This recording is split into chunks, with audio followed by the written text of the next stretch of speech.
ছাড়াও ফিতনা ফাসাদের নানান দিক আমাদের চারপাশে অবস্থান করছে, এই বিষয়টা আজকে তুলে ধরার জন্য চেষ্টা করবো ইনশাআল্লাহ। ফিতনা শব্দের শাব্দিক অর্থ পরীক্ষা, বিপদ, প্রলোভন, বিশৃঙ্খলা। আর ফাসাদ শব্দের অর্থ হলো বিপর্যয়, নষ্ট হওয়া, অবক্ষয়, ধ্বংস। ফিতনা ফাসাদ বলতে কি বোঝায়? এমন সব কর্মকাণ্ড যা মানুষকে আল্লাহর ইবাদত থেকে দূরে সরিয়ে পাপ, সীমালঙ্ঘন, বিপর্যয়, ধ্বংস, অশান্তি, সংঘাত, হিংসা বিদ্বেষ, ঝগড়া বিবাদে লিপ্ত করে, এমন বিষয় হলো ফিতনা ফাসাদ।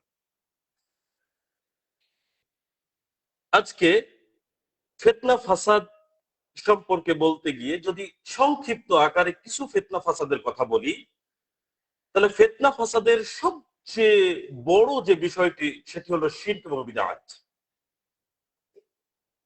শিরক হলো আল্লাহ সুবহানাহু ওয়া তাআলার সাথে সম্পৃক্ত সবচেয়ে বড় পাপ। আর বিদআত মুহাম্মদ সাল্লাল্লাহু আলাইহি সাল্লামের অনুসরণ অনুকরণ না করে নিজের পদ্ধতিতে তৈরি করে যে আমলগুলো আমরা করি, যে আল্লাহর নিকটে গ্রহণযোগ্য হবে না, সেটা শিরকের সাথে আরেকটি বড় ফিতনা আমাদের জন্য। এবং অন্যান্য ফিতনার সাথে আমাদের অধিকাংশ মানুষ, বিশেষ করে বাংলাদেশে, এই দুটি ফিতনার সাথে সম্পৃক্ত আছে। এছাড়া পাপের প্রতি একটা ঝোঁক। এখানে যদি জিজ্ঞেস করি যে আমরা দিন এবং রাত পৃথিবীতে অবস্থান করি, 24টি ঘন্টা যখন আমাদের কাছ থেকে বিদায় নেয়, আমরা যদি চোখ বন্ধ করে একটু হিসেব করি যে গত 24 ঘন্টায় আমি নেকির কাজ বেশি করেছি নাকি পাপের কাজ বেশি করেছি, কয়জন আছে এই কথা বলতে পারবো যে নেকির কাজ বেশি হয়েছে? মূলত আমরা নেকির কাজে সময়টা কম ব্যয় করি, পাপের কাজে আমাদের সময়টা বেশি যায়। কিন্তু আমি বুঝতে পারছি না যে পাপের কাজের দিকে আমার ঝুঁকিটা বেশি। এটাও একটা ফিতনা। বেহায়াপনা, অশ্লীলতা, জেনা, ব্যভিচার, ফিতনা। সুদ, ঘুষ, হারাম লেনদেন, আদান প্রদান, প্রতারণা, মিথ্যা, চগলখুরি, গীবাত, আত্মসাৎ, এগুলো ফিতনা। স্ত্রী, সন্তান, সম্পদ আমাদের জন্য ফিতনা। এমনকি আপনার সম্পদ অনেক বেশি আছে, এটা যেমন ফিতনা, আপনি দারিদ্র্যের মধ্যে পড়ে গেছেন, এটাও ফিতনা। তাহলে চতুর্দিক থেকে ফিতনাগুলো আমাদের সামনে এমন ভাবে এসেছে যে আমরা এখান থেকে বাঁচতে পারা তো দূরের কথা, বরং জড়িত হয়ে যাচ্ছি। আজকে পয়েন্ট আকারে কিছু উপায় তুলে ধরার চেষ্টা করব ইনশাআল্লাহ, যা মেনে চললে আমি এবং আপনারা ইনশাআল্লাহ আমাদের আশেপাশে যে ফিতনাগুলো চলমান আছে সেগুলো থেকে বাঁচতে পারবো। ফিতনা থেকে বাঁচার উপায় এক, ধৈর্য ধারণ করা। পৃথিবীর বর্তমান অবস্থায় ধৈর্য ছাড়া কোনো কিছু দিয়ে ফিতনা থেকে বাঁচবো, এটা আমাদের জন্য বড় কঠিন। আপনি বাহিরে বের হচ্ছেন, ধৈর্য যদি না থাকে, যে কোনো মানুষের সামনে, যে কোনো মানুষের সামনে, যে কোনো মানুষের সাথে আপনার হাতাহাতি হয়ে যেতে পারে। মানুষের মেজাজ এখন এতটাই হট হয়ে থাকে, ছোটখাটো বিষয় নিয়ে মানুষ মারামারি শুরু করে দিচ্ছে রাস্তায়। এবং এমন কিছু ঘটছে, ধৈর্য ধারণ করাও তো কঠিন। কিছুদিন আগের কথা যদি বলি, তেলের সংকট এসেছিল। যাদের মোটরসাইকেল আছে অনেকেই 3 ঘন্টা ধরে লাইনে দাঁড়িয়ে আছে, সে তেল পাচ্ছে না। আরেকজন কি ক্ষমতা বলে একদিক দিয়ে ঘুরে এসেই হুট করে আপনার সামনে তেল নিয়ে চলে যাচ্ছে। আপনার রাগ কন্ট্রোল করা কি এত সোজা? ধৈর্য ধারণ করা কি এত সোজা? কিন্তু আপনি যদি ধৈর্যটা ধারণ করতে না পারেন, তাহলে ওই ব্যক্তির সাথে আপনি মারামারি লেগে যাবেন। আপনি টিকিট কাউন্টারে দাঁড়িয়ে আছেন, ট্রেনের টিকিট কাউন্টারে দাঁড়িয়ে আছেন, আপনিও যাবেন আমিও যাব, 20 জন লোক সিরিয়ালে দাঁড়িয়ে আছে এখানে টিকিটের জন্য, আরেকজন এসে সাইড থেকে হাত ঢুকিয়ে টাকা বাড়িয়ে দিচ্ছে। আপনার যদি ধৈর্য না থাকে আপনি মারামারি শুরু করবেন। রাস্তা দিয়ে হেঁটে যাচ্ছেন, একজন দোকানদার ঝাড়ু দিচ্ছে, আপনি যাচ্ছেন, লোকটা বুঝতে পারছে ঝাড়ু থামায়নি, ময়লাটা এমন ভাবে ঝাড়ু দিল আপনার পায়ে এসে লেগে গেছে। যদি ধৈর্য ধরতে না পারেন লোকটাকে বোকা দিয়ে আপনি ঝগড়া লেগে যাবেন। অফিস আদালত থেকে শুরু করে নিয়ে তৃণমূল পর্যায়ে নিজের পরিবার, প্রত্যেকটি জায়গায় ধৈর্য ছাড়া বিকল্প কোনো পথ নেই যে আমি ফিতনা থেকে বাঁচতে পারি। এই জন্য রাসূলুল্লাহ সাল্লাল্লাহু আলাইহি ওয়াসাল্লাম বলছেন, সহিহ মুসলিম 422 নম্বর হাদিস, তিনি বলছেন আস-সাবরু দিয়াউন, ধৈর্য হলো আলো। আলোর কাজ কি? অন্ধকারকে দূরীভূত করে রাস্তাকে পরিষ্কার করে আমাদেরকে দেখানো, পথ দেখানো। ধৈর্য একজন মানুষের জন্য আলো হিসেবে কাজ করবে। যেখানে সে ধৈর্য ধরবে সেখানেই সে একটা সঠিক সিদ্ধান্ত নিতে পারবে, একটা সঠিক সমাধানে আসতে পারবে। ধৈর্য যদি ধরতে না পারে তাহলে তাৎক্ষণিক সে ফিতনার মধ্যে পড়ে যাবে। এইখানে এই ধৈর্য আপনাকে আমাকে আল্লাহ সুবহানাহু ওয়া তাআলার পক্ষ থেকে সাহায্য প্রাপ্ত হতে হেল্প করবে, সাহায্য করবে। সূরাতুল বাকারার 153 নম্বর আয়াতে আল্লাহ সুবহানাহু ওয়া তাআলা বলেছেন, ইন্নাল্লাহা মা'আস সাবিরিন, নিশ্চয় আল্লাহ ধৈর্যশীলদের সাথে আছেন।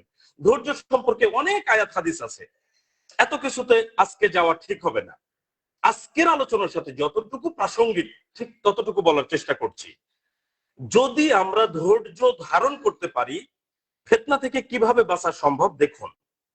এক, ধৈর্য রাগ নিয়ন্ত্রণ করতে সাহায্য করে, আর যখন রাগ নিয়ন্ত্রণ হবে তখন রাগের কারণে আপনি যে ফিতনায় পড়তে যাচ্ছিলেন সেখান থেকে বেঁচে যাবেন। দুই, বিপদে মানসিক শান্তি, স্বস্তি, স্থিরতা এবং শক্তি অর্জন করতে পারবেন। বিপদে যদি কেউ উত্তেজিত হয় ওর কি মানসিক শক্তি থাকবে, শান্তি থাকবে? বরং ও বিপর্যস্ত হবে, স্থির থাকতে পারবে না নিজের অবস্থানে। তাহলে ধৈর্য তাকে বিপদে শক্তি যোগাবে, তাকে স্থির থাকতে সাহায্য করবে। তিন, বিপদে ধৈর্য ধারণ করলে এই ধৈর্য তাকে কৌশল অবলম্বনের সুযোগ তৈরি করে দিবে। একজন মানুষ যদি উত্তেজিত হয় তাহলে সঠিক সিদ্ধান্ত সে নিতে পারে না। ঠান্ডা মাথায় আছে, দেখবেন আপনি কারোর সাথে বিতর্কে লিপ্ত হয়েছেন, আমরা তো এখন টকশো দেখি, টকশে যে রাগান্বিত হয় দেখবেন তার কথা এলো পাতাড়ি এদিক ওদিক হয়ে যাচ্ছে, আর যে ঠান্ডা মাথায় আছে তার সবগুলো যুক্তি খণ্ডন অসাধারণ। ঠান্ডা মাথায় আছে বলেই তো বিপরীত পক্ষের কথাগুলোকে সে সহজে খণ্ডন করতে পারছে, সে নতুন নতুন কৌশল আবিষ্কার করতে পারছে। রাগান্বিত যে হচ্ছে তার রাগের কারণে কৌশলগুলো দমে যাচ্ছে, হারিয়ে যাচ্ছে, হেরে যাচ্ছে, সে পরাজিত হচ্ছে। আমরা যখন ধৈর্য ধারণ করব বিপদ আপদে ফিতনায়, তখন আমরা নতুন কৌশল বের করতে পারবো, সামনে কোন সিদ্ধান্তটা নিলে আমি এই ফিতনা থেকে বাঁচতে পারবো সেটা আমার মাথায় কাজ করবে। আর আমি যদি উত্তেজিত হয়ে যাই তাহলে সঠিক সিদ্ধান্ত নেওয়ার ক্ষমতাটা আমার মধ্য থেকে হারিয়ে যাবে। চার, যখন ধৈর্য ধারণ করব তখন কষ্ট পেলেও সেটা সহ্য করার মধ্য দিয়ে আমরা ফিতনা থেকে বাঁচতে পারবো। আমরা ফিতনায় কখন জড়াই? কেউ একটা কথা দিয়ে কষ্ট দিয়েছে, আমি সহ্য করতে পারিনি, তাকেও আমি একটা কথা দিয়ে কষ্ট দিয়ে দিলাম। অথবা কেউ আমাকে অন্যায় ভাবে একটা থাপ্পড় মেরেছে, আমি তাকে একটা মারতে গিয়ে দুইটা তিনটা মেরে দিচ্ছি।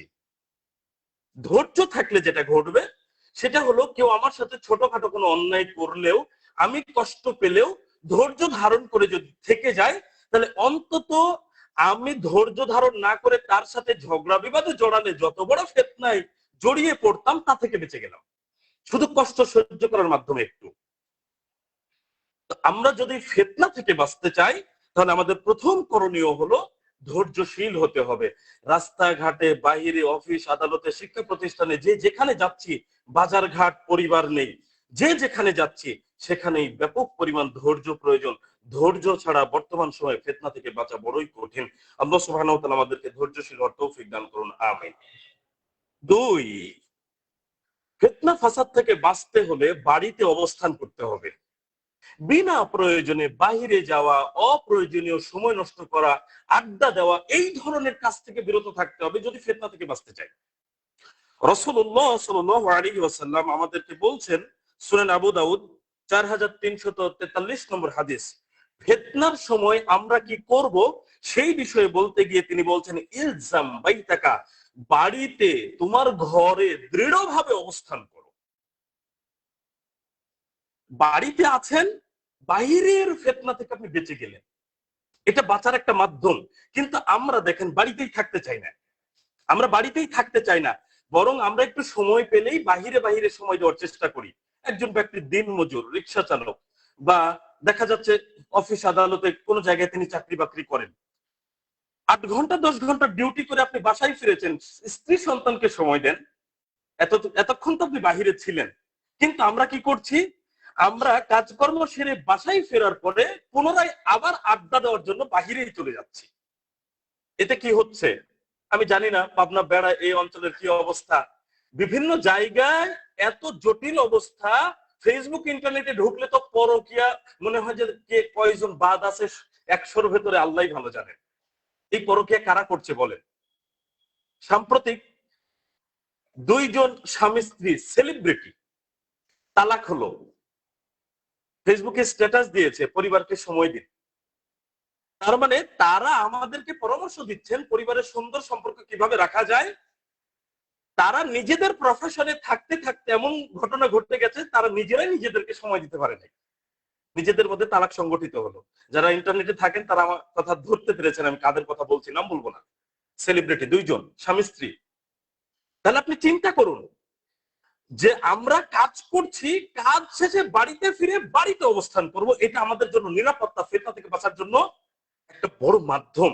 রাসূলুল্লাহ সাল্লাল্লাহু আলাইহি ওয়াসাল্লাম আমাদেরকে শিখিয়ে দিলেন। কিন্তু আমরা যেন বাড়িতে থাকতে চাই না, বাহিরটাই যেন আমাদের বেশি পছন্দ। এই জন্য স্ত্রীর সাথে স্বামীর দূরত্ব, সন্তানের সাথে বাবা মার দূরত্ব। কেন? কেউ কাউকে তো সময় দেয় না, বাড়িতেই তো থাকে না। বিশেষজ্ঞগণ বলছেন এই যে সন্তানদের সাথে যে বাবা মার একটা সম্পর্কের দূরত্ব তৈরি হচ্ছে, দেখাশোনা করছে না, সেই বয়সে বৃদ্ধাশ্রমে রেখে আসছে, এই যে ঘটনাগুলো ঘটছে, তো গবেষক যারা তারা বলছেন এটা ঘটার অন্যতম একটা কারণ, সন্তানদেরকে একটা বয়সের পর বাবা মা এমন ভাবে তাদেরকে বাড়ির বাহিরে বের করে দেয় বা রাখে, পড়াশোনা বা চাকরি বাকরি যে কোনো ক্ষেত্রেই হোক না কেন, যে তাদের একসাথে বসে কখনো সময় কাটানোর সুযোগ হয় না। এতে এই যে out of side out of mind একটা কথা আছে, যে চোখের আড়াল তো মনের আড়াল, এই ধরনের ব্যাপারটি ঘটে যায় সন্তান এবং পিতামাতার মধ্যেও। তাহলে সতর্কতা অবলম্বন করা আগেই জরুরি। আর রাসূলুল্লাহ সাল্লাল্লাহু আলাইহি ওয়াসাল্লাম আমাদেরকে কত আগে সতর্ক করছেন, ইলজাম বাইতাকা, বাড়িতে অবস্থান করো দৃঢ়ভাবে। এই বাড়িতে অবস্থান করার কিছু উপকারিতা আছে। উপকারিতা কি? 1, বাহিরের ফিতনা এবং গুনাহ থেকে বাঁচা যায়।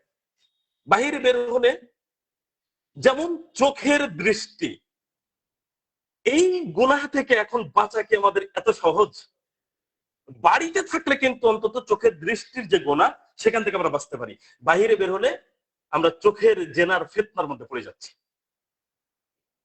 আবার বাড়ি থেকে বের হওয়ার মাধ্যমে আমরা যখন বাহিরের লোকজনের সাথে উঠা বসা করব, তখন দেখা যাচ্ছে কোনো না কোনো ফিতনায় জর্জরিত হয়ে যেতে পারি, কারণ মানুষের মধ্যেই তো ফিতনা। বাড়িতে থাকলে আমরা বাহিরের ফিতনা এবং গুনাহ থেকে বাঁচতে পারি।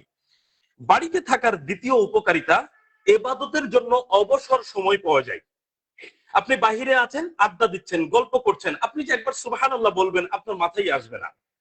বন্ধুদের সাথে যদি আড্ডা দেন, চায়ের আড্ডায় যদি থাকেন, চায়ের স্টলে যদি থাকেন, এটা আসবে না। বাড়িতে আছেন, আপনি হয়তো একটু কিতাবপত্র পড়ছেন, একটু জিকির আজকার করছেন, নইলে ছেলে মেয়েকে সুন্দর উপদেশ দিচ্ছেন, এগুলো ভালো কাজ। আপনি বাড়িতে আছেন মানে উপকারিতা আছে। 3, অনেক খরচ কমে। বাহিরে বের হওয়া মানেই খরচ। বিশেষ করে যারা ব্যবসা বাণিজ্য করেন, দোকানপাটে থাকেন, আমি তো এমনও শুনেছি যে দিনে 20 কাপ চা এমনি চলে যায়। তাহলে এটা কি এক্সট্রা খরচ না? একজন মানুষের দিনে 20 কাপ চা খেয়ে উপকারিতা কি আমাকে একটু বলবেন? তাহলে আপনি যদি বাহিরে বের না হন, আপনার আলাদা কিছু খরচ, বাড়তি কিছু খরচ থেকে আপনি বেঁচে গেলেন। তার মানে এটাও একটা ফিতনা। আপনার খরচ যখন বেশি হবে, এখানে দুটি কথা বলে যায়, ব্যাখ্যা করলে একটু আশা করি আপনাদের বুঝে আসবে, ভালো লাগবে। অপব্যয় আর হলো অপচয়, দুটি শব্দ আমাদের কাছে পরিচিত, কিন্তু দুটি শব্দের ব্যাখ্যা বা পার্থক্য কি আমরা বুঝি? অপব্যয় কি? অপব্যয় হলো পৃথিবীতে যত পাপ কর্মে খরচ আছে সব হলো অপব্যয়। গুনাহের কাজে যে খরচগুলো আমরা করি সেগুলো অপব্যয়, সম্পদের অপব্যবহার। আর অপচয় হলো প্রয়োজনীয় বিষয়ে অতিরিক্ত খরচ করা, এটা হচ্ছে অপচয়। অপব্যয় করাও যেমন খারাপ দোষ, মন্দ দোষ, অপচয় করাও খারাপ মন্দ দোষ। শয়তানের ভাইকে জানা কথা না? বুঝেন? তাহলে অপচয়টা কিভাবে আমরা করি? প্রয়োজনীয় জায়গায় অতিরিক্ত খরচ, এটা হচ্ছে অপচয়। মনে করেন কিছুদিন আগে একটা খাটের মেলায় একটা খাটের দাম শুনেছিলাম 1 কোটি টাকা। 10,000 টাকার খাটে ঘুমালে ঘুম কম হয়, 1 কোটি টাকার খাটে ঘুমালে আপনার ঘুম বেশি হবে, এমন কি কোনো খাটের পার্থক্য আছে? তাহলে 10,000 টাকার খাটে ঘুমালে ঘুম হয়, আপনার সামর্থ্য কি আছে না আছে সেটা আমি জানি না। 1 কোটি টাকার খাট যে আপনি কিনলেন, আপনার প্রয়োজনের অতিরিক্ত আপনি খরচ করেছেন কিনা, এটাকে অপচয় বলা হয়। একটা পোশাক, একটা পোশাক যার দাম মনে করেন 2,000 টাকা, আপনি কিনলে স্বাচ্ছন্দ্যে পড়তে পারছেন, সেই পোশাক 50,000 টাকা দিয়ে কেনার কোনো প্রয়োজন আছে? আপনি যদি ওই পোশাকটা এত এত দাম দিয়ে কিনেন, ওইটাকে কিন্তু অন্য প্রয়োজনে ভালো কাজে লাগাতে পারতেন। এই যে প্রয়োজনের জায়গায় অতিরিক্ত খরচ করলেন, এটা হলো অপচয়। তাহলে যখন আমরা বাড়িতে অবস্থান করব, তখন বাহিরের যে কিছু অপচয়মূলক খরচ হয়ে যায়, বাড়তি কিছু খরচ হয়ে যায়, সেই খরচ থেকে অন্তত আমরা বাঁচতে পারি। সাম্প্রতিক একজন ভাই প্রবাসী, তো সেই ভাইটি সিগারেট পান করত। সে নিয়াত করলাম সিগারেট পান করা ছেড়ে দিব। তো যেই টাকার সে সিগারেট খেত প্রবাসে বসে, সেই টাকাটা সে প্রতিদিন হিসাব করে সিগারেট না খেয়ে একটা প্লাস্টিকের কোটোর ভিতরে রেখে দিত। দীর্ঘ কয়েক বছর পরে বাংলাদেশি টাকায় 24 লক্ষ টাকা তার জমানো হয়েছে। আপনি চিন্তা করুন তো, একদিকে অপব্যয় ছিল টাকাটা, অপব্যয় অপব্যবহার ছিল টাকার, শুধু একটু সচেতন হয়ে সে সেই কাজ থেকে দূরে থেকে সেটা জমিয়ে বাংলাদেশি টাকায় সেটা 24 লক্ষ টাকা হয়ে গেল। আমরা কত টাকা এইভাবে বাইরে খরচ করি? বাড়িতে থাকলে কিন্তু আমার বাহিরের খরচ থেকে আমি বেঁচে যাচ্ছি, এটা বাড়িতে থাকার একটা উপকারিতা। 4, বাড়িতে থাকলে বাহিরের যে ঝগড়া বিবাদ, সেখান থেকে আমরা বাঁচতে পারি। বাহিরে বের হলেই কারোর সাথে একটু কথা কাটাকাটি হবে, একটু তর্ক বিতর্কে জড়িয়ে যাব, কেউ আমাকে লক্ষ্য করে একটা তীর ছুড়বে, আমি সহ্য করতে না পেরে আমি আরেকটা তীর ছুড়বো, শুরু হয়ে যাবে। এটা বাড়িতে থাকলে সম্ভব নয়। একটা ব্যাপার কি জানেন, আমরা যখন বাড়িতে থাকি তখন কেউ এসে আমাদেরকে এটা বলে না, খোরশেদ আলম তোমার অমুক প্রতিবেশী তোমাকে নিয়ে আজকে এই খারাপ মন্তব্যটা করেছে, তোমার ওই পাড়ার অমুক লোক তোমাকে নিয়ে আজকে এরকম একটা মন্তব্য করেছে, কেউ কিন্তু বাড়িতে এসে বলে না। বাহিরে গেলে কি হয়, এর ওর সাথে দেখা হচ্ছে আর আপনার কানে দিচ্ছে, অমুক এটা বলেছে, অমুক এটা বলেছে, অমুক এই বিষয় নিয়ে এটা বলেছে, তখন আপনি উত্তেজিত হয়ে যদি আপনার বিরুদ্ধে যায়, তখন আপনি তীর ছোড়া শুরু করছেন, তার মতোই ফিতনায় পড়ে গেলেন।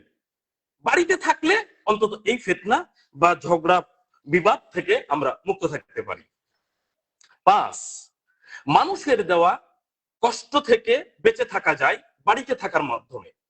যেমন হিংসা, কুধারণা, চগলখুরি, অপবাদ ইত্যাদির দ্বারা যে মানুষ আমাদেরকে কষ্ট দেয়, এটা বাড়িতে থাকলে আমরা শুনতেই পাই না কে আমার সম্পর্কে এগুলো বলেছে, কে করলো। বাহিরে থাকলে যখন মানুষের বলা কথাগুলো আমাদের কানে আসবে, তখন আমরা মানসিকভাবে কষ্ট পাবো। আর এই কষ্ট পাওয়াটাই আমাদেরকে তাদেরকে কষ্ট দিতে উদ্বুদ্ধ করবে, কারণ আমরা এত ধৈর্যশীল মানুষ নই, তখন ফিতনায় পড়ে যাব। সুতরাং বাড়িতে থাকার এটাও একটি উপকারিতা যে মানুষের দেওয়া কষ্ট থেকে আমরা বেঁচে যাব। 6, অন্যের ধন সম্পদ, পদ পদবী, সম্মান মর্যাদার লোভ কেটে যাবে এবং তার প্রতিও মানুষের যে প্রতিহিংসা, খারাপ লাগা, তার ক্ষতি করার প্রবণতা, এখান থেকেও মানুষ দূরে সরে যাবে। আমরা যখন বাহিরে বের হই তখন কারো একটা সুদর্শন বাড়ি আমাদের চোখে পড়ে, কারো অনেক সম্পদ বা চাকচিক্যময় জীবনযাপন আমাদের চোখে পড়ে, তখন মনটা আকৃষ্ট হয়, শয়তান আমাদেরকে প্রলোভিত করে। বাড়িতে থাকলে এই বিষয়গুলো যখন আমরা দেখতে পাই না, তখন অন্তত শয়তান এই বিষয়গুলো দিয়ে আমাদেরকে ধোঁকা দিতে পারে না। আবার আপনি যখন অন্যের সম্পদ, পদ পদবী, মান সম্মান, মর্যাদার দিকে লক্ষ্য করবেন না, বা আপনার ভেতরে কোনো অনুভূতি নাই, কারো এসব দেখে মনের ভেতরে কোনো আশা আকাঙ্ক্ষা আসে না, হিংসা বিদ্বেষ আসে না, দেখবেন আপনার প্রতিও মানুষ ওই ধরনের চিন্তা ভাবনা করছে না। ওই তুলনায় হয়তো আপনার কম আছে, আপনার সাথে কি নিয়ে হিংসা করবে? তাহলে আপনি এই বাহ্যিক যে অবস্থা আমাদের বাড়ির বাহিরে, সেটা থেকে অন্তত অন্তরের যে প্রলোভন যা আপনাকে ফিতনায় ফেলতে পারে, সেখান থেকে আপনি বেঁচে গেলেন। যেমন একটা ছোট্ট ঘটনা যদি বলি, আমরা অনেকেই বিভিন্ন অফিসে চাকরি করি, এবার কিছু কিছু সেক্টরে কিন্তু স্যালারি বেশি, যেমন পল্লী বিদ্যুৎ। আপনি খেয়াল করলে বুঝবেন, পল্লী বিদ্যুৎ, ভূমি অফিস, একজন পিয়নেরও অবস্থা ভালো, কিন্তু একজন সৎ অফিসারের অবস্থা তত ভালো না। যদি অফিসার সৎ হয়, তখন সৎ অফিসারের ওয়াইফ তাকে বলে এইভাবে, তোমার অফিসের পিয়নের এত এত কিছু হয়ে গেছে, তোমার কেন হচ্ছে না? ও তো অসৎ উপায় হয়েছে। ওই জায়গাটাতে নজর পড়লো কার? অফিসারের ওয়াইফের। এখন ওয়াইফের কথায় যদি প্রলোভিত হয়ে অন্তরে যদি লোভ লালসা ঢুকে যায় এবং সেও যদি অন্যায় করা শুরু করে, তাহলে সে সম্পদের ফিতনায় পড়লো কিনা, গুনাহের মধ্যে পড়লো কিনা। আমরা যখন বাহিরে বের হই, এই যে দুনিয়ার জৌলুস চাকচিক্য যখন আমাদের চোখের সামনে পড়ে, তখন শয়তান আমাদের ভেতরে উকি ঝুঁকি দেয়। তাহলে বাড়িতে থাকলে অন্তত এই ফিতনা থেকে আমরা বেঁচে যাব। 7, বিরক্তিকর, নির্বোধ, জাহেল লোকদের থেকে বেঁচে থাকা যায়।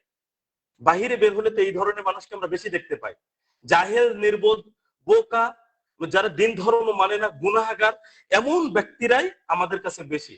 তাদের থেকে তো আমাদের দূরে থাকা উচিত, কিন্তু এমন কোন জায়গা আছে যে জায়গায় তারা আমাদের কাছে নাই? সব জায়গায় এই মানুষগুলো আছে। তো তাদের সাথে যখন আমরা সম্পৃক্ত হই, তাদের আচরণে যখন আমরা কষ্ট পাই, তখন গীবাত, চুগলখুরি, অপবাদ, অপপ্রচার সব কিছুতে আমরা সম্পৃক্ত হয়ে যাই। বাড়িতে থাকলে অন্তত আমরা এই বিরক্তিকর, নির্বোধ, জাহেল লোকদের থেকে বেঁচে থাকতে পারি। 8, আমরা যখন বাসায় অবস্থান করব, তখন আমরা স্ত্রী সন্তানদেরকে সময় দেওয়ার মাধ্যমে সন্তানদের আদর্শ মানুষ হিসেবে গড়ে তোলার একটা সুযোগ পাই। সক্রেটিস বলছেন, যেই সন্তানের জন্য আপনি এত পরিশ্রম করে ধন সম্পদ উপার্জন করে তাদেরকে স্বাবলম্বী করে রেখে যাওয়ার চেষ্টা করছেন, তাদেরকে মানুষের মতো মানুষ করার জন্য কতটুকু সময় ব্যয় করছেন। তাহলে আমরা যদি বাহিরে বের না হয়ে বাড়িতে থাকি, অন্তত বাহিরের ফিতনা থেকে বাঁচলাম এবং স্ত্রী সন্তানদেরকে সময় দেওয়ার মাধ্যমে পরিবারটাকে সুন্দর করতে পারবো, সন্তানদেরকে আদর্শ সন্তান হিসেবে গড়ে তোলার জন্য সুযোগ পাবো। এটা বাড়িতে থাকার উপকারিতা। তাহলে দ্বিতীয় নম্বর পয়েন্ট আমরা জানলাম, যদি আমরা ফিতনা ফাসাদ থেকে বাঁচতে চাই, অপ্রয়োজনে বাহিরে থাকবো না, বাড়িতে অবস্থান করবো ইনশাআল্লাহ। আল্লাহ আমাদেরকে কবুল করুন, আমিন। 3, ফিতনা ফাসাদ থেকে বাঁচতে হলে ইলম তথা জ্ঞান অর্জন করতে হবে। জ্ঞান কেন লাগবে? মনে করেন আপনি একজন ব্যক্তি, আপনার চক্ষু দৃষ্টি অনেক সুন্দর, কিন্তু আপনি অন্ধকারে পথ চলছেন। আপনি ইট পাটকেলে হুঁচট খেতে পারেন কিনা, কাদা পানিতে পা পড়তে পারে কিনা, গরুর গোবরে পা পড়তে পারে কিনা?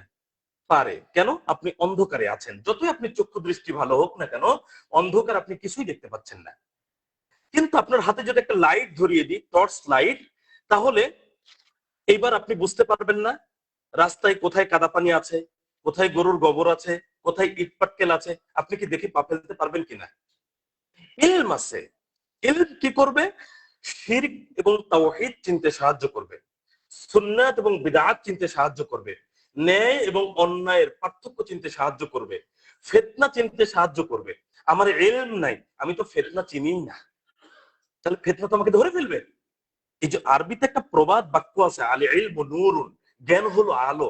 আলোর কাজ যেমন পথ পরিষ্কার পরিচ্ছন্ন করে আপনাকে আমাকে দেখিয়ে দিয়ে সুন্দরভাবে চলতে সাহায্য করে, ঠিক তেমনি ভাবে ইলম, জ্ঞান আমাদেরকে সাহায্য করে ভালো এবং মন্দ চিনে পার্থক্য বুঝে সঠিকটাকে গ্রহণ করে চলার জন্য। এই জন্য একজন আরব কবি বলছেন, আরফতু শারর লা লিশ-শাররি লাকিন লিতাওয়াক্কিহি। আমি অকল্যাণকে, পাপকে, মন্দকে জেনেছি অকল্যাণ করার জন্য নয়, পাপ করার জন্য নয়, মন্দ কাজটা করার জন্য নয়, বরং তা থেকে বাঁচার জন্য। কেন? ওয়ামান লা ইয়ারিফিশ শাররা মিনাল খায়রি ইয়াকা ফিহি। আর যে ব্যক্তি ভালো এবং মন্দ, কল্যাণ অকল্যাণের পার্থক্য করতে পারে না, সে তো ফিতনার মধ্যে পড়বেই, সে তো মন্দের মধ্যে পড়বেই, সে তো অকল্যাণ খারাপের মধ্যে পড়বেই। অর্থাৎ একজন ব্যক্তি যদি না জানে ভালো এবং মন্দের পার্থক্য, ফিতনা কোনটা বা তার জন্য উত্তম কল্যাণকর কাজ কোনটা, এটা যদি সে না জানে, এই জ্ঞানটা যদি না থাকে, তাহলে সে ফিতনার মধ্যে এমনি এমনি পড়ে যাবে। এই জন্য একটা হাদিস এসেছে সহিহ বুখারীতে 3606 নম্বর হাদিস, হুযায়ফা রাদিয়াল্লাহু আনহু, একজন বিশিষ্ট সাহাবী, তিনি বলছেন, কানা নাসু ইয়াসআলুনা রাসূলুল্লাহ সাল্লাল্লাহু আলাইহি ওয়াসাল্লাম আনিল খায়র। লোকজন রাসূলুল্লাহ সাল্লাল্লাহু আলাইহি ওয়াসাল্লামকে প্রশ্ন করে অকল্যাণ সম্পর্কে, কল্যাণ সম্পর্কে। লোকজন রাসূলুল্লাহ সাল্লাল্লাহু আলাইহি ওয়াসাল্লামকে প্রশ্ন করে কল্যাণ সম্পর্কে, ভালো সম্পর্কে। ওয়া কুনতু আসআলুহু, আর আমি প্রশ্ন করি আনিশ শাররি, অকল্যাণ সম্পর্কে, মন্দ সম্পর্কে, খারাপ সম্পর্কে। কেন? মাখাফাতা আন ইউদরিকানি, এই ভয়ে আমাকে যেন সেটা ধরে না বসে, সেই খারাপ, সেই অকল্যাণ, সেই মন্দ, সেটা যেন আমাকে ধরে না বসে। এই জন্য আমি সবসময় রাসূলুল্লাহ সাল্লাল্লাহু আলাইহি ওয়াসাল্লামের কাছে জিজ্ঞেস করি অকল্যাণ কোনটা, মন্দ কোনটা, পাপ কোনটা। তার মানে পাপ এবং মন্দ, অকল্যাণ বিষয়টা জানার মাধ্যমে সে ওখান থেকে বেঁচে থাকতে চায়। তাহলে জানতে হবে অকল্যাণ কোনটা, মন্দ কোনটা, খারাপ কোনটা, ফিতনা কোনটা, এটা আমাকে জানতে হবে। এটা যদি আমি না জানি, তাহলে আমি নিজেই ওটার মধ্যে পড়ে যাওয়ার সম্ভাবনা রয়েছে। দেখুন, এর আগে কোন একটা আলোচনায় এই উদাহরণটা হয়তো দিয়েছিলাম, কারো মনে থাকতে পারে, একটু বললে হয়তো কারো মনে পড়বে। যদি কেউ মনে করে যে আমি পরিষ্কার পরিচ্ছন্ন থাকতে চাই, তাহলে তাকে বেশি বেশি ময়লা নাড়াচাড়া করতেই হবে। মনে করেন আপনার বাড়ির একজন মহিলা, সে পরিষ্কার পরিচ্ছন্ন থাকতে চাচ্ছে, কিন্তু সারা দিনের মধ্যে একবারও থালা বাসন পরিষ্কার পরিচ্ছন্ন করে না, ঘর বাড়ি ঝাড়ু দেয় না, বিছানা কাঁথা পরিষ্কার করে না। এই মহিলা কি পরিষ্কার থাকতে পারবে নাকি অপরিষ্কার হবে? ও পরিষ্কার থাকতে চাচ্ছে কিন্তু কিছুই তো করছে না। কিন্তু যদি সে পরিষ্কার থাকতে চায় আর 3 বেলা তার থালা বাসন গুলো যদি পরিষ্কার পরিচ্ছন্ন করে, বাড়িঘর যদি পরিষ্কার পরিচ্ছন্ন করে, বিছানা কাঁথা যদি পরিষ্কার পরিচ্ছন্ন করে, এ পরিষ্কার থাকতে পারবে কিনা? ময়লা কেন ঘাটতে হচ্ছে? নিজে পরিষ্কার পরিচ্ছন্ন থাকার জন্য। আমি পাপ চিনবো, আমি পাপ সম্পর্কে জানবো, আমি এই জন্য জানবো যাতে করে ওই পাপ, ওই কাজ আমি করে না ফেলি, ওইটা যেন আমাকে ধরে না ফেলে। এই নয় যে আমি জানার পরে সেটাতে লিপ্ত হব। যেমন উদাহরণস্বরূপ বলছি, বিদআত যারা করে, কিছু মানুষ আছে দেখবেন বিদআত বুঝে না, শিরক বুঝে না। এখন মুসাব ইবনে উমাইর রাদিয়াল্লাহু আনহু, এই জামে মসজিদে একটা বিদআত হয় না, লোকটা করেও না, কিন্তু বিদআত কি বুঝেও না। অন্য জায়গায় গিয়ে ওই বিদআত যখন হচ্ছে, তখন সে নিজেও ওই বিদআতে সম্পৃক্ত হচ্ছে। তাহলে এখানে কিন্তু সে করলো না, কেন? এখানে হচ্ছে না তাই। কিন্তু আরেক জায়গায় গিয়ে লোকটা ওই বিদআত করে ফেলছে, কেন? সে বুঝেই নি যে এটা তার জন্য কত ক্ষতিকর। একজন ব্যক্তি শিরক করছে, এক জায়গায় শিরক হচ্ছে না, করছে না, কিন্তু শিরক যে কত ক্ষতিকর, কত মারাত্মক, কত বিপজ্জনক সে সেটা বুঝেনি। যে জায়গায় শিরক হচ্ছে সে সেখানে শিরক করে ফেলছে। কিন্তু যে বুঝে বিদআত তার জন্য কত ক্ষতিকর, শিরক তার জন্য কত ক্ষতিকর, সে যেখানে হয় সেখানেও করবে না, আর যেখানে হয় না সেখানে তেমনি সে বিরত আছে। পার্থক্যটা বোঝেন, জানা এবং অজানার বিষয়ে। তাহলে আমাদেরকে এই জ্ঞান চর্চার মধ্যে থাকতে হবে, আমাদেরকে এই ইলমটা অর্জন করতে হবে। আমরা যদি এই ইলম এবং জ্ঞান চর্চার মধ্যে সময় ব্যয় করি, তাহলে আমাদের এখানে কিছু উপকারিতা আছে। এক, সময়ের সঠিক ব্যবহার। যদি জ্ঞান চর্চার মধ্যে থাকি, তাহলে আমি আমার যে অবসর সময়টা সেটাকে আমি আমার প্রয়োজনে একটা ভালো কাজে ব্যয় করতে পারলাম। দুই, জ্ঞান চর্চার মাধ্যমে ফিতনা ফাসাদ থেকে, কুসংস্কার থেকে নিজেকে বাঁচানো যায়। কেন? ফিতনা ফাসাদ যখন চিনবো, কুসংস্কার যখন চিনবো, তখন ওইটা আমাকে ধরতে পারবে না, আমি ওখান থেকে বিরত থাকতে পারবো, বাঁচতে পারবো। তিন, আড্ডাবাজি, উদাসীনতা, অলসতা, দুনিয়াবি খেল তামাশা ইত্যাদি থেকে আমরা নিজেদেরকে বাঁচাতে পারি পড়াশোনার মাধ্যমে। আমি এখানে একটা উদাহরণ পেশ করি। আজকের বিশ্বকাপ খেলা, এটা একটা বড় ফিতনা আমাদের জন্য, সারা পৃথিবীর জন্য এটা একটা বড় ফিতনা। সাম্প্রতিক একটা নিউজে এসেছে, বাংলাদেশে 1 কোটির অধিক তরুণ তরুণী, উচ্চশিক্ষিত মানুষ বেকার, অলস সময় ব্যয় করছে শুধু কর্মসংস্থান না থাকার কারণে। আজকে দেখেন, রাজশাহী বিশ্ববিদ্যালয়ে রুয়েটে সম্ভবত একজন শিক্ষার্থী রাজশাহীর, তার মাস্টার্স এর রেজাল্ট হওয়ার আগেই বিসিএস প্রশাসনে একবার বিসিএস দিয়ে টিকে গেছে। আর একজন শিক্ষার্থী গর্ব করে ফেসবুকে পোস্ট করছে, ডিপার্টমেন্টের অমুক বড় ভাই প্রশাসনের সুপারিশপ্রাপ্ত, আমরা গর্বিত। অথচ সে কিন্তু বিশ্বকাপ খেলা দেখছে রাত জেগে। আমার কথাটাকে একটু বোঝার চেষ্টা করবেন। আমি যাকে নিয়ে গর্ব করে পোস্ট করলাম, সে কি বিশ্বকাপ খেলা দেখে বিসিএস হয়েছে? আপনার কি তাই মনে হয়? ও দুনিয়ার অনেক খেল তামাশা, উদাসীনতা, অলসতা, ঘুম, খাওয়া দাওয়া সবকিছু পরিহার করে শুধু বই পুস্তক নিয়ে বসেছিল বলেই প্রথম বিসিএস এসে প্রশাসন কেনা। কিন্তু আপনি কি করছেন বলেন? আপনি তাকে নিয়ে গর্ব করে পোস্ট করছেন, কিন্তু আপনি রাত্রে 2টার সময় উঠে আপনি বিশ্বকাপ খেলা নিয়ে ব্যস্ত। যে নেইমার, যে মেসি, যে রোনালদো আপনাকে চিনে না, আপনি তার জন্য মারামারি করছেন, বন্ধুর সাথে ঝগড়া করছেন, পতাকা টাঙ্গাতে গিয়ে আপনার আমার সন্তান কারেন্টের তারের সাথে আটকে যাচ্ছে। কালকেও এই দল নিয়ে কথাবার্তা বলতে বলতে একটা ছেলেকে হত্যা করে দিয়েছে, একটা ছোট ছেলেকে। কত ঘটনা, আমরা কত বোকা, কত বড় ফিতনার মধ্যে আমরা আছি, আমরা কি চিন্তা করেছি? তাহলে যে শিক্ষার্থী খেলা দেখছে সে জব পাবে, চাকরি পাবে, নাকি যে ঘন্টার পর ঘন্টা বই পুস্তকের মধ্যে মুখ থুবড়ে পড়ে আছে সে চাকরি পাবে? বলেন, কে পাবে? তাহলে এই ফিতনাগুলো আমাদেরকে কি করছে? আমাদেরকে জোঁকের মতো চতুর্দিক থেকে একেবারে আঁকড়ে ধরে আছে। আমরা কি উঠতে পারছি? কত বোকা, কত জাহেল আমাদের মানুষ। এক ব্যক্তি জমি বিক্রি করে 7.5 কিলোমিটার পতাকা টাঙ্গিয়েছে। আর কি বলেছে জানেন? তার পছন্দের দল যদি বিশ্বকাপ জয় করে, তাহলে আরো জমি বিক্রি করে আরো কিছু করতে চাইছে। ভাবা যায়?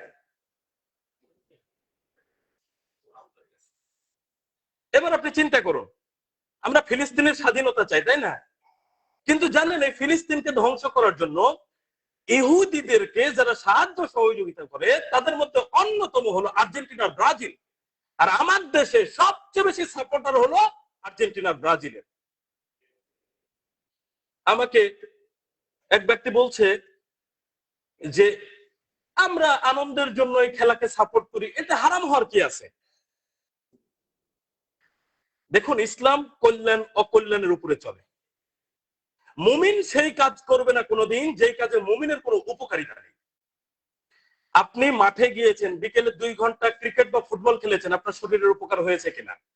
কিন্তু আপনি যে ঘন্টার পর ঘন্টা রাত জেগে খেলা দেখলেন, আপনার কি উপকার হয়েছে? যে সন্তানটা কারেন্টের তারে বেঁধে মারা গেল, নেইমার কয় টাকা তার বাপ মাকে দিয়ে গেল? আমরা কত বোকা! এই ফিতনা আমাদেরকে কোথায় নিয়ে গেছে? যেই যুবক যুবতী কোনোদিন ফজরের নামাজে উঠতে পারে না, সেও রাত 2টা 3টার সময় উঠে গিয়ে বড় পর্দার সামনে বসে আছে। শুধু কি তারা, নামাজিরাও আছে, দাড়ি টুপিওয়ালারাও আছে, বুঝেই না আমরা ভালোবাসি কাকে। এই এলমটা আমাদের নেই, এই জ্ঞানটা তো আমাদের থাকতে হবে। ভালোবাসাটা কার প্রতি আমার? আমি সময় ব্যয় করছি ওখানে, অথচ ওই সময়টা যদি পড়াশোনার মধ্যে দিতাম, আমি যে জ্ঞান চর্চা করতাম, তাহলে অন্তত ওদের থেকে আমরা এগিয়ে যেতাম। আজকে উন্নত বিশ্বে যেসব দেশের কথা আমরা আমাদের ছাত্রদেরকে গল্প শোনাই, আমেরিকার সেই সব স্টুডেন্টরা, অক্সফোর্ড হার্ভার্ডের স্টুডেন্টরা কয়জনে বিশ্বকাপ খেলা নিয়ে মেতে আছে বলেন? আমাদের প্রতি বছর হাজার হাজার শিক্ষার্থী মাস্টার্স পাস করে বের হচ্ছে, তাদেরকে হাতে কলমে একটা কাজ দিয়ে দেখেন তো কয়জন কাজ পারে। তাহলে এত বড় বড় বিশ্ববিদ্যালয়তে পড়াশোনা করে কি শিখলাম আমরা? তারাও পড়াশোনা করছে, আমরাও করছি, তারা বিশ্বে এগিয়ে যাচ্ছে, 1 2 3 নম্বরে অবস্থান হচ্ছে তাদের দেশের, আমরা কোথায় আছি? শিক্ষার হার তো প্রতিনিয়ত বেড়েই যাচ্ছে। আমি বলতে চাচ্ছি, এই বিশ্বকাপও একটা আমাদের জন্য ফিতনা। আমরা যতটা সময় এখানে ব্যয় করি, আমাদের শিক্ষার্থীরা, আমার আপনার সন্তান বিশ্ববিদ্যালয়ে পড়তে গিয়ে যতটা সময় এই খেলাধুলার পিছনে ব্যয় করে, এতটা সময় পড়াশোনার পিছনে তারা ব্যয় করে না। এই জন্য আমরা বলে থাকি, শুধু বিশ্ববিদ্যালয়ে চান্স পাওয়াই সফলতা নয়, দিন শেষে তুমি কি কাজটা করো এইটাই সবাই দেখতে চাইবে। এই জন্য আপনারা অবাক হবেন, বহু শিক্ষার্থীকে আমরা স্বচক্ষে দেখেছি মাস্টার্স কমপ্লিট করে শহরে বসবাস করে, ঈদেও বাড়িতে যায় না লজ্জায়। 4 বছর 5 বছর হয়ে গেছে মাস্টার্স কমপ্লিট করা, চাকরি পাচ্ছে না, বাড়িতে গিয়ে খেতে বসলে মা এক কথা বলে, বোন এক কথা বলে, বড় ভাই এক কথা বলে, ভাবি এক কথা বলে, মা এক কথা বলে, সহ্য করতে পারে না, ঈদেও বাড়িতে যায় না। আজকে সময়টাকে কাজে লাগালে তো কালকে সে চাকরির একটা ব্যবস্থা হয়ে যেতে পারে, তো সময়টাকেই তো কাজে লাগায় না। তাহলে আমি বলতে চাচ্ছি এই পয়েন্টে, এই উদাসীনতা, অলসতা, এই সব কিছু পরিহার করে যে বিষয়গুলো আমাদের সময় নষ্ট করছে, যে বিষয়গুলো আমাদেরকে আল্লাহ থেকে দূরে সরিয়ে দিচ্ছে, ইবাদত থেকে দূরে সরিয়ে দিচ্ছে, সেই জায়গায় সময় ব্যয় না করে যদি আমরা পড়াশোনার মধ্যে সময় দিই, তাহলে ফিতনা ফাসাদ, তারপরে কুসংস্কার সম্পর্কে আমরা জানতে পারবো এবং তা থেকে বাঁচতে পারবো, বিরত থাকতে পারবো। আল্লাহ সুবহানাহু ওয়া তাআলা আমাদের মধ্যে পার্থক্য করে দিয়েছেন কি চমৎকার ভাবে, কিন্তু তারপরে আমরা সচেতন নই। সূরাতুল জুমার, সূরাতুল জুমারের 9 নম্বরে আল্লাহ সুবহানাহু ওয়া তাআলা বলছেন, কুল, আপনি বলুন, হাল ইয়াস্তাউইল্লাযীনা ইয়ালামুন ওয়াল্লাযীনা লা ইয়ালামুন, যারা জানে আর যারা জানে না তারা কি সমান? কেউ বলবো সমান? কেউ বলবো না। তাহলে কেন আমি তাদের মতো সময় ব্যয় করছি? সময়টাকে কাজে লাগিয়ে পড়াশোনা করতে হবে, ইলম অর্জন করতে হবে, জ্ঞান চর্চা করতে হবে। অনেকেই আছেন আলহামদুলিল্লাহ এখন জ্ঞান চর্চা করেন, অনেক ফিতনা, অনেক এই বক্তা দায়ীদের চাইতে ভালো জানে। আমাদের এই কিছু ব্যতিক্রম দায়ী আছে না, বিদআতি মুশরিকি, যারা কুফরি পথে দাওয়াত দিয়ে থাকে, তাদের থেকে আমাদের কিছু দিনী ভাই আছে অনেক বেশি স্টাডি করে আলহামদুলিল্লাহ। আল্লাহ কবুল করুন আমাদেরকে, আমরা যেন ইলম অর্জন করতে পারি। আপনি একটু সামনে উঠে আসেন, ওই যে ভাইরা দাঁড়িয়ে আছেন, একটু জায়গা করে দেন, একটু চেপে বসেন, জায়গা করে দেন, কথা না বলি, একটু চুপ থেকে কাজ করি। তাহলে তৃতীয় পয়েন্ট যেটা আমরা জানলাম, ফিতনা থেকে বাঁচতে হলে ফিতনাকে চিনতে হবে, এবং ফিতনা চিনতে হলে আমাকে জ্ঞান অর্জন করতে হবে। 4, কথা কম বলা। ফিতনা ফাসাদ থেকে বাঁচতে হলে কথা কম বলতে হবে। কথা বেশি বললে কথার মধ্যে ভুল বের হবে, কথা বেশি বললে গীবাত হয়ে যাবে, কথা বেশি বললে অপবাদ হবে, অপপ্রচার হবে, গুজব ছড়ানো হবে, কথা বেশি বললে চগলখুরি হয়ে যেতে পারে। কথা জেনে বুঝে অল্প বললে বহু ফিতনা ফাসাদ থেকে বাঁচা যাবে। রাসূলুল্লাহ সাল্লাল্লাহু আলাইহি সাল্লাম আমাদেরকে বলছেন, সুনান আবু দাউদ 4343 নম্বর হাদিস, ফিতনার সময় আমরা কি করব এই বিষয়ে বলতে গিয়ে তিনি বলছেন, ওয়ামলিক আলাইকা লিসানাকা, তোমরা তোমাদের জিহ্বাকে সংযত রাখো। যদিও এখানে এক বচনের শব্দ ব্যবহার হয়েছে, কিন্তু এই এক বচন দ্বারাই আমরা সবাই স্বাভাবিক।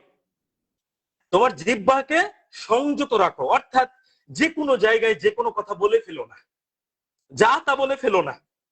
এই জন্য একটা কথা আছে, কথা শিখতে লাগে 2 বছর, আর কোথায় কি বলবো এটা শিখতে সারা জীবন চলে যায়। কথা শিখেছি আব্বু আম্মু বলা, খাবার দাও, এই করো সেই করো, এগুলো বলা শিখছি 2 বছরে। কিন্তু কখন কোথায় কি বলবো, কোন পরিস্থিতিতে কি বলবো, এটা শিখতে আমাদের জীবনই চলে যায়। এই কথার মাধ্যমে আমরা বহু ফিতনা ফাসাদে পড়ে যাই। আজকে আমাদের বাড়িতে ভাইয়ে ভাইয়ে সমস্যা আমাদের অনেক নারীরা করে থাকে। আজকে অনেক বৌমার সাথে শাশুড়ির সম্পর্ক ভালো নয়, ভাইয়ের সাথে ভাইয়ের সম্পর্ক ভালো নয়, সব কথা দিয়ে হয়েছে, সবই কথা দিয়ে। কেউ চগলখুরি করেছে, কেউ অপবাদ দিয়েছে, কেউ এর ওর বিরুদ্ধে কথা বলেছে। এইভাবেই আমরা একে অপরের থেকে দূরে সরে গেছি। কথা কম বলতে হবে, প্রয়োজনীয় কথা বলতে হবে, অপ্রয়োজনীয় কথা বলার প্রয়োজন থেকে আমাদেরকে উঠে আসতে হবে। আমরা যদি বলি, আমাদের করণীয় হচ্ছে ভালোটা বলা। ভালোটা পাচ্ছি না, চুপ করে থাকা, তবু মন্দটা বলবো না।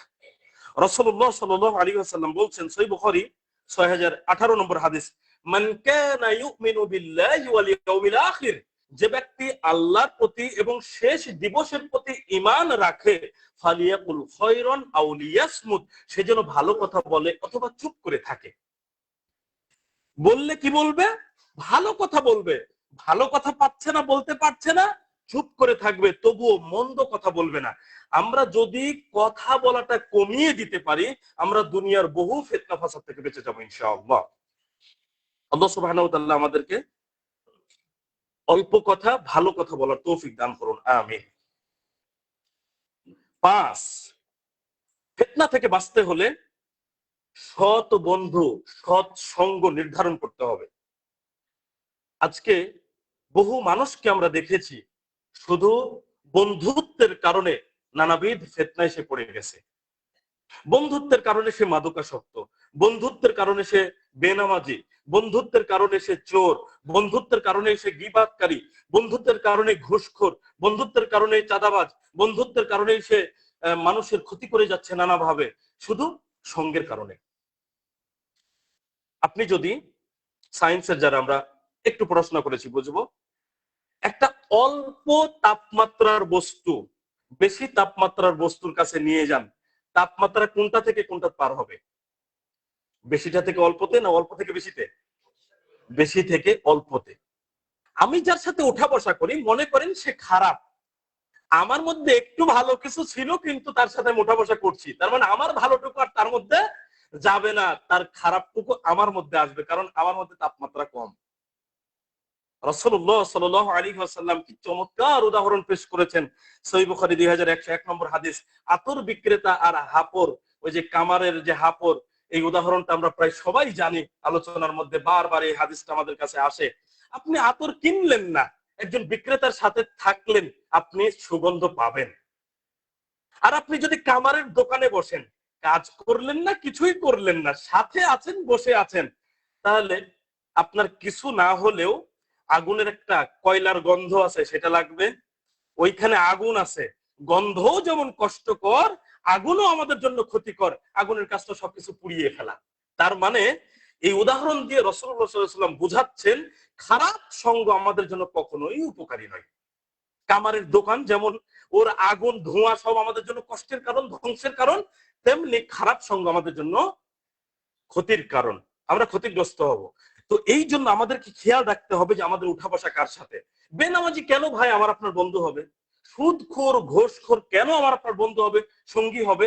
এই লোকগুলোকে কি হিসেবে একজন আত্মমর্যাদা সম্পন্ন মানুষ বন্ধু বানাবে, যার সমাজে কোনো মর্যাদা নেই? তাহলে তারা আমাদের বন্ধু। সুদখোর ঘোষখোর চোর বাটপার পাপী জেনাকার, স্পষ্ট চোখের সামনে দেখা যায় বড় বড় সে পাপে লিপ্ত, সেই মানুষটা আমার বন্ধু। একসাথে বসে আমি চা খাচ্ছি, আমি তার কাছ থেকে কি ভালো পেতে পারি বলে? আমি তো ক্ষতিগ্রস্ত হবই। অথচ রাসূলুল্লাহ সাল্লাল্লাহু আলাইহি সাল্লাম আমাদেরকে কত আগে সতর্ক করেছেন। সুনান আবু দাউদ 4832 নম্বর হাদিস, রাসূলুল্লাহ সাল্লাল্লাহু আলাইহি ওয়াসাল্লাম বলেন, লা তুসাহিব ইল্লা মুমিনান, তুমি মুমিন ব্যতীত কারো সঙ্গী হবে না। ওয়ালা ইয়াকুল তুআমাকা ইল্লা তাকিয়ুন, আর পরহেজগার ব্যক্তি ছাড়া যেন কেউ তোমার খাদ্য না খায়। এই বিষয়ে তো কথা বললে প্রচুর কথা।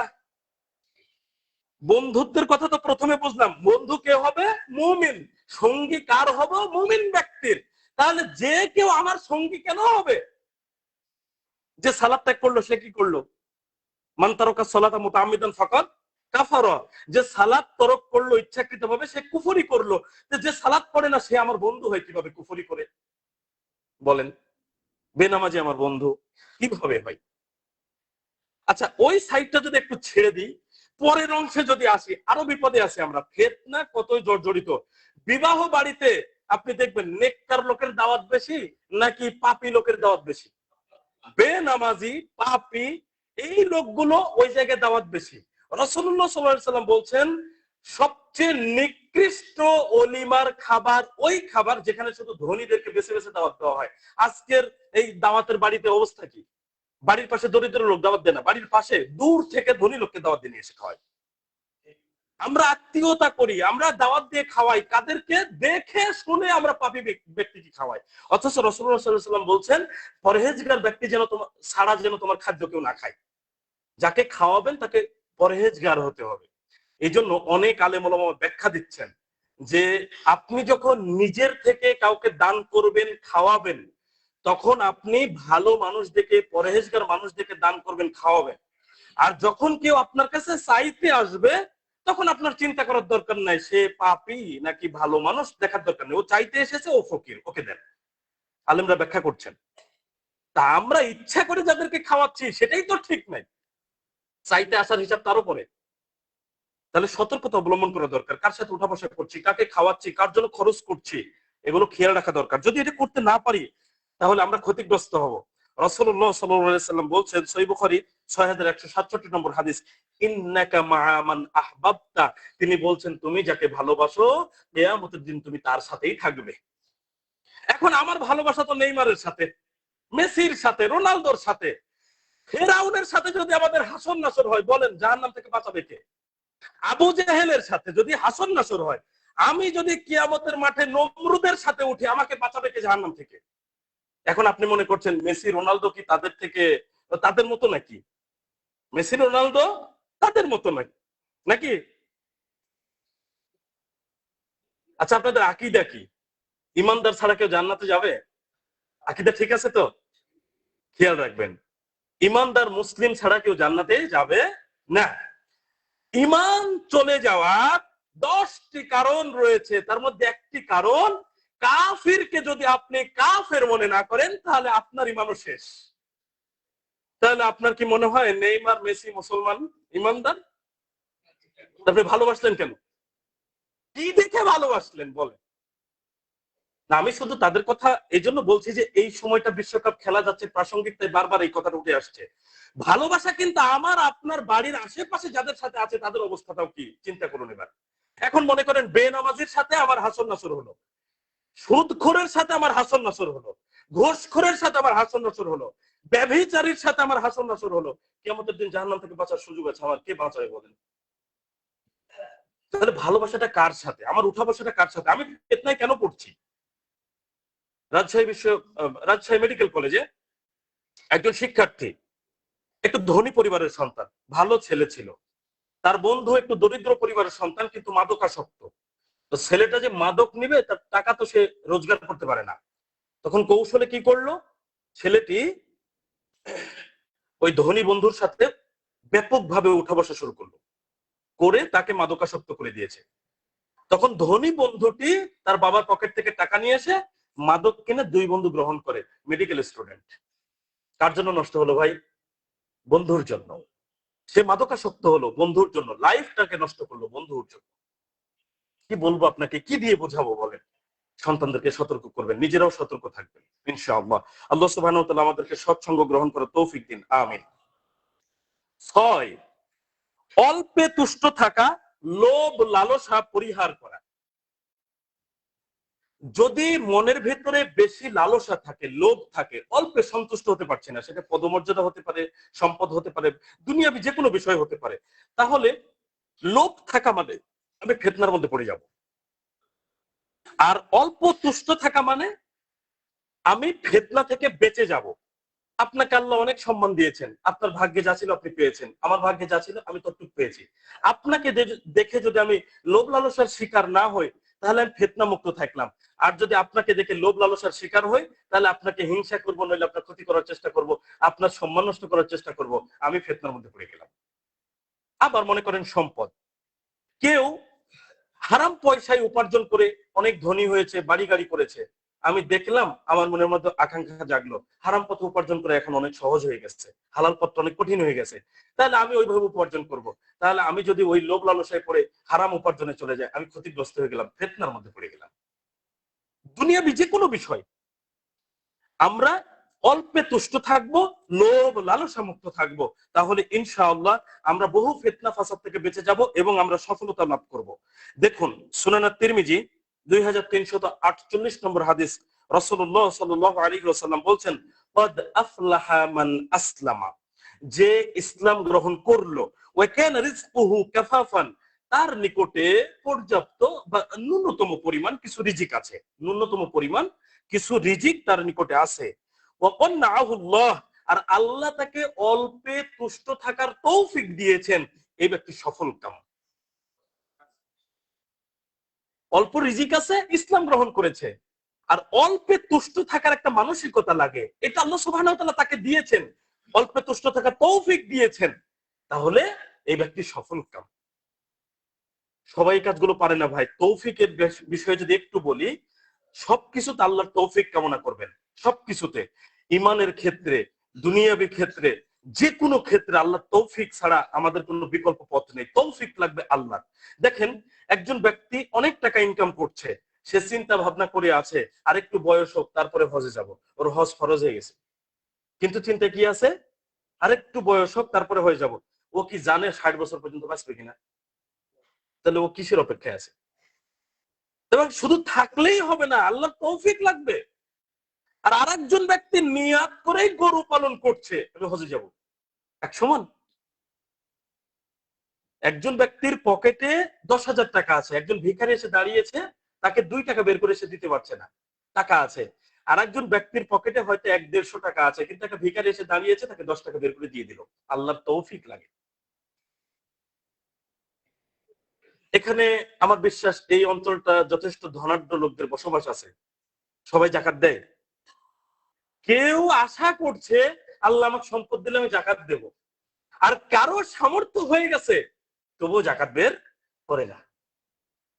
ইবাদত করতে আল্লাহ তৌফিক লাগে, সুতরাং আল্লাহ তৌফিক কামনা করতে হবে সব সময়। তো এই হাদিসে বলা হচ্ছে যে ইসলাম গ্রহণ করলো আর তার কাছে ন্যূনতম পরিমাণ কিছু রিজিক আছে, আর আল্লাহ সুবহানাহু ওয়া তাআলা তাকে অল্পে তুষ্ট থাকার তৌফিক দিয়েছেন, এই ব্যক্তি সফল কাম। বুঝার বিষয় আছে, অল্পে তুষ্ট থাকা এত সহজ নয়, কিন্তু যদি অল্পে তুষ্ট থাকতে পারি, বহু ফিতনা ফাসাদ থেকে আমরা বেঁচে যাব। লাভটা দেখুন। আরেকটা হাদিস বলি এখানে, সুনান ইবনু মাজাহ 4102 নম্বর হাদিস, রাসূলুল্লাহ সাল্লাল্লাহু আলাইহি ওয়াসাল্লাম বলেন, ইজহাব ফিমা ফি আইদিন নাসি ইউহিব্বুকা।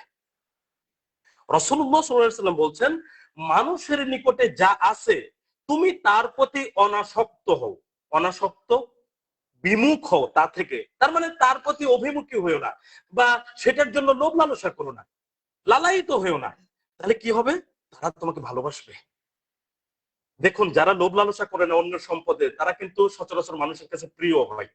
আপনার অনেক আছে, আপনার সাথে একটা ব্যক্তি উঠা বসা করে, কিন্তু আপনি কোনোদিন বুঝলেনই না যে তার আপনার সম্পদের প্রতি কোনো লোভ লালসা আছে কিনা। যদি দেখেন যে কোনো লোভ লালসা নাই, কিছু মনে করেন, আপনার সাথে স্বাচ্ছন্দ্যে উঠা বসা করে, দেখবেন লোকটার প্রতি আপনার এমনি ভালোবাসা আছে। কিন্তু যদি আপনি বুঝতে পারেন কেউ আপনার সম্পদের দিকে লোলুপ দৃষ্টি দিচ্ছে, কোনোভাবে চেষ্টা করছে সম্পদটা লিখে নেওয়ার জন্য, কোনোভাবে আপনাকে একটু আপনার সম্পদটা নষ্ট করার জন্য চেষ্টা করে, আপনি বুঝতে পারলে কি করবেন? তার সাথে তো মিশবেন না অবশ্যই, তার থেকে নিরাপদ দূরত্বে অবস্থানও করবেন, স্বাভাবিক কিনা। তাহলে আমরা, রাসূলুল্লাহ সাল্লাল্লাহু আলাইহি ওয়াসাল্লাম আমাদেরকে শিখিয়ে দিচ্ছেন যে যার কাছে যা আছে ওইটার প্রতি তুমি অনাসক্ত হও, তার মানে ওইটার প্রতি উৎসাহিত হইও না, লালায়িত হইও না, ওখান থেকে বিমুখ থাকো। তোমার আছে আছে, আমার নেই, আল্লাহ আমাকে যা দিয়েছেন আমি সেই অল্পতে সন্তুষ্ট আছি, আলহামদুলিল্লাহ। দেখবেন আপনার প্রতি মানুষের ভালোবাসা থাকবে। লোভ লালসা মানুষকে অপমানিত করে, লাঞ্ছিত করে। তাহলে আমরা ষষ্ঠ পয়েন্টে জানলাম, অল্পে তুষ্ট থাকা এবং লোভ লালসা মুক্ত থাকার মাধ্যমে আমরা অনেক ফিতনা ফাসাদ থেকে বাঁচতে পারি। আল্লাহ সুবহানাহু ওয়া তাআলা আমাদেরকে মেনে চলার তৌফিক দিন, আমিন। 7, অবসর সময় ইবাদতের মধ্যে ব্যয় করা। আমরা অবসর পেলেই ভিন্ন পথে সময়গুলোকে ব্যয় করি, খারাপ পথে ব্যয় করি, অযথা সময়গুলোকে নষ্ট করি, আমরা মূল্যায়ন করতে পারি না। রাসূলুল্লাহ সাল্লাল্লাহু আলাইহি সাল্লাম বলছেন সহিহ বুখারী 6412 নম্বর হাদিস, নি'মাতানি মাগবুনুন ফীহিমা কাসীরুম মিনান নাস, দুটি নিয়ামত রয়েছে যেই ব্যাপারে অধিকাংশ মানুষ ধোঁকার মধ্যে আছে, ক্ষতির মধ্যে আছে। সেই দুটি কি? আসিহাতু ওয়াল ফারাগ, একটি হচ্ছে সুস্থতা আর একটি হচ্ছে অবসর। আমরা সুস্থ থাকলে মূল্যায়ন করতে পারি না, সঠিকভাবে নিজের সুস্থতাকে কাজে লাগাতে পারি না, আর যখন আমরা অবসর থাকি তখন আমরা অবসরকেও সঠিকভাবে কাজে লাগাতে পারি না। আমরা অবসর সময়টাকে নষ্ট করি হেলাই ফেলাই উদাসীনতার মধ্য দিয়ে। তো আমাদের উচিত হলো অবসর সময়কে ভালো কাজে লাগানো, ইবাদতের মধ্যে ব্যয় করা। এতে আমাদের কি লাভ? আমি যখন ভালো কাজের মধ্যে থাকবো, ইবাদতের মধ্যে থাকবো, তখন আমি আপনা আপনি ফিতনা এবং মন্দ কাজ থেকে দূরে সরে আসলাম। আপনি একটা পাতিলে কিছু রেখেছেন, তার মানে পাতিলটা জায়গা দখলে আছে, কিন্তু আপনি একটা পাতিলে কিছু রাখেননি। বলেন তো পাতিলে কি আছে? বাতাস আছে, বাতাস আছে। কিছু নাই মানে বাতাস জায়গা দখল করে নিয়েছে, আর আপনি কিছু রাখলেন মানে বাতাসটা দূরীভূত হয়েছে। আমি যখন ভালো কাজ দিয়ে নিজেকে গুছিয়ে রাখবো, তখন মন্দটা আমার কাছ থেকে এমনি দূরে সরে যাবে, আর আমি যখন মন্দ কাজের মধ্যে সময় ব্যয় করব, তখন ভালোটা আমার কাছ থেকে দূরে সরে যাবে। অবসর সময়টা যদি ভালো কাজে থাকি, ইবাদতে থাকি, আমরা বাহিরের ফিতনা ফাসাদ থেকে বেঁচে যাব। আল্লাহ সুবহানাহু ওয়া তাআলা সূরা নাসরার ৭ এবং ৮ নম্বর আয়াতে বলেছেন, ফাইযা ফারাগতা ফানসাব, অতএব আপনি যখন অবসর পান তখন আপনার রবের ইবাদতে রত হন। ওয়া ইলা রাব্বিকা ফারগাব, আর আপনার রবের প্রতি গভীর মনোযোগী হন। কখন? যখন অবসর পান। তাহলে এই অবসরটা আমাদের দুই রকম হতে পারে। দিনের ক্ষেত্রে সালাত শেষ করেছেন, সালাতের পরে একটা সময় আপনি সালাত শেষ করে অনেকেই খুব তাড়াহুড়া করে উঠে চলে যান, আপনি বসেন, সেখানে কিছু দোয়া পড়েন, তাসবিহ তাহলিল করেন, অবসর সময়। আবার দুনিয়াবি কোনো কর্মক্ষেত্র, কোনো কাজ শেষ করেছেন, একটু অবসর পেয়েছেন, তাহলে ওই অবসরটা একটু জিকির আজগার, তাসবিহ তাহলিল, জ্ঞান অর্জন, এই কাজগুলো লাগান। এগুলো ইবাদত আপনি করেন। আপনার এইভাবে যদি সময় ব্যয় হয়, আপনি দুনিয়ার বহু ফিতনা ফাসাদ থেকে বেঁচে যাবেন। আল্লাহ সুবহানাহু ওয়া তাআলা আমাদেরকে যেমন এই নির্দেশগুলো দিয়েছেন, রাসূলুল্লাহ সাল্লাল্লাহু আলাইহি ওয়াসাল্লাম আমাদেরকে শিখিয়ে দিয়েছেন। সুতরাং আমাদের অবসর সময় যেন হেলাই ফেলাই উদাসীনতায় কেটে না যায়, যেন আমরা ফিতনা ফাসাদের মধ্যে পড়ে না যাই, এই জন্য অবসর সময়টাকে ইবাদতের মধ্যে কাটানোর জন্য সর্বোচ্চ চেষ্টা করব ইনশাআল্লাহ। আল্লাহ সুবহানাহু ওয়া তাআলা আমাদেরকে কবুল করুন, আমিন। আজকের আলোচনা শেষ পয়েন্ট ৮, ফিতনা ফাসাদ থেকে আল্লাহ সুবহানাহু ওয়া তাআলার নিকটে আশ্রয় প্রার্থনা করতে হবে, সর্বদা দোয়া করতে হবে।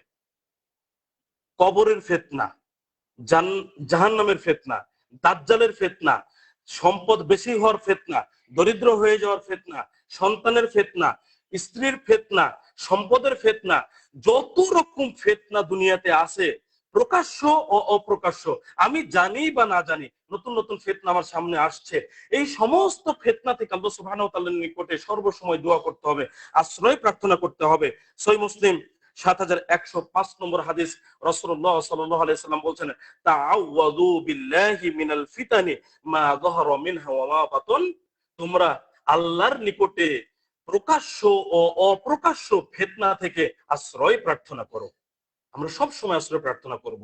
সালাতের ভেতরে দোয়া মাসুরা শেষে, আল্লাহুম্মা ইন্নী আউযু বিকা মিন আযাবি জাহান্নাম ওয়া আউযু বিকা মিন আযাবিল কবর ওয়া আউযু বিকা মিন ফিতনাতিল মাসিহিদ দাজ্জাল ওয়া আউযু বিকা মিন ফিতনাতিল মাহইয়া ওয়াল মামাত আল্লাহুম্মা ইন্নী আউযু বিকা মিনাল মাকসামি ওয়াল মাগরাম। এখানে অনেকগুলো ফিতনা থেকে আল্লাহর নিকট আশ্রয় চাওয়া হয়। এছাড়া আরবিতে দোয়া জানি না, বাংলায় আমরা বাহিরে, সালাতের বাহিরে বাংলায় আমরা দোয়া করে আল্লাহর নিকটে দুনিয়াবি সমস্ত ফিতনা থেকে আশ্রয় প্রার্থনা করব। আল্লাহ যদি তৌফিক না দেন, তাহলে ফিতনা ফাসাদ থেকে মুক্ত হওয়া এই সময় আমাদের জন্য সম্ভব নয়, কোনোভাবেই সম্ভব নয়। এই জন্য আল্লাহর তৌফিক কামনা করব, যাতে করে আমরা ফিতনা ফাসাদ থেকে বাঁচতে পারি। কোন ফিতনা ফাসাদ যেন এসে আমাদেরকে আল্লাহর ইবাদত থেকে দূরে সরাতে না পারে। যেমন এই ব্যাপারে সচেষ্ট থাকব, ঠিক আল্লাহর তৌফিকও কামনা করব। আল্লাহ সুবহানাহু ওয়া তাআলা আমাদেরকে দুনিয়ার সমস্ত ফিতনা ফাসাদ থেকে হেফাজত করুন, আমিন। আকুলু কওলি হাযা আস্তাগফিরুল্লাহ লি ওয়া লাকুম ওয়া লিসাইরিল মুসলিমিন।